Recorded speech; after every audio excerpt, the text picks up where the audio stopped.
This is Danielle Pleasant from the Johnson County Extension Office and 4-H, and today we're going to show you a quick and easy fun thing to do in the Clothing and Textiles project.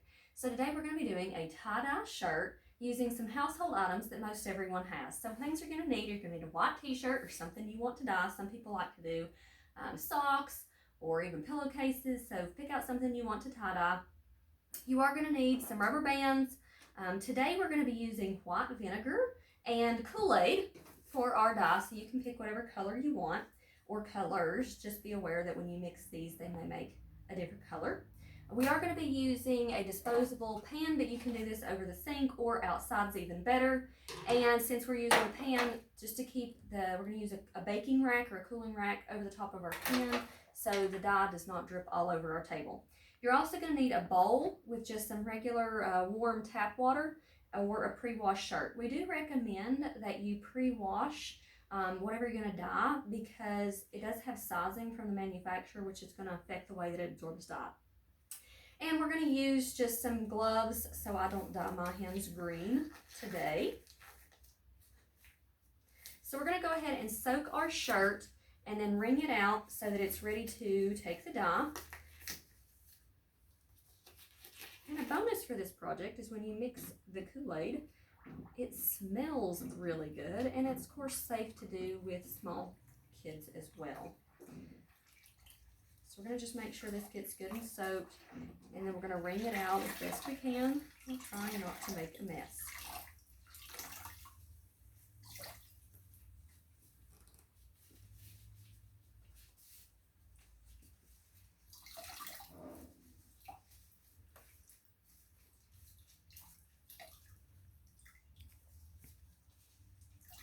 You want to get as much of the extra water out as you can so your dye doesn't run. Once we got it good and rinsed out, we're going to lay our shirt out on the table. And this is where you get to have a little bit more creative freedom in what you want to do. So today we are going to be doing the single swirl. So to do the single swirl, I'm going to pinch my shirt in the middle. This is wherever I want the swirl to start. And I'm going to twist. And you want to kind of keep the shirt and the twist as flat. It is going to build up a little bit. But you want to kind of keep those sleeves out so they end up in the twist. So once you have your shirt twisted, tied however you want, you're going to take your rubber bands and just put your rubber bands on your shirt to keep that design. So you want to keep it tight so that your shirt, your design is going to stay swiveled.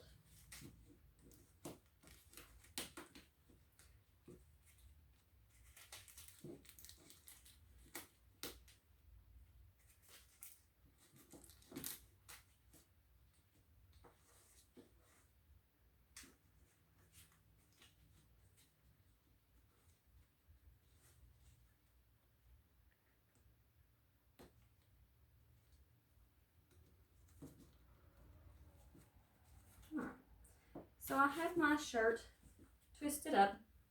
I'm just going to lay this right on top of my pan and make sure that it's sitting over the pan so I don't drip the dye everywhere. And I'm going to mix my Kool-Aid. You can do 1 or 2 packets. I'm doing 2, so the dye is a deeper color. And so we get the nice dark green.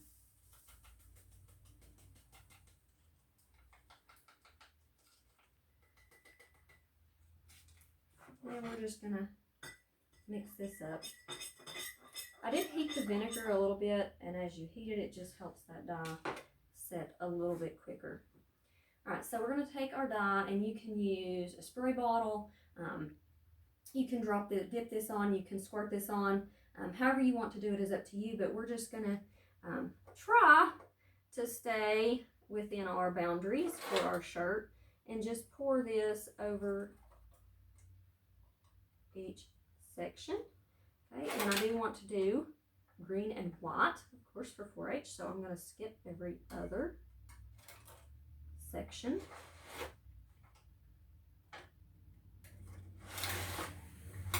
And sometimes you can move around and sometimes you can move in.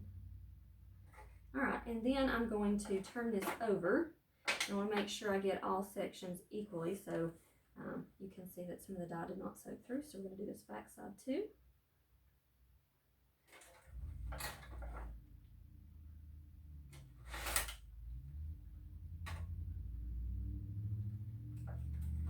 Make sure I have enough dye to finish my shirt.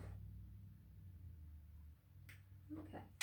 Now once that is dyed, we're going to give it about 10 to 15 minutes to sit and let the dye soak in. Once the time is up, then we'll give it a good rinse.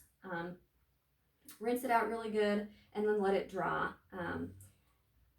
The first time you wash this, you're going to want to wash it in cold water as the dyes tend to bleed. So you don't want to put it in a load with your white clothes or their all turn green or whatever color you choose. But the first couple of times it washes, you do need to make sure that you wash it in something that the dye can bleed out and not affect your other clothes. So once it's finished and it's washed, we have one that we've done before.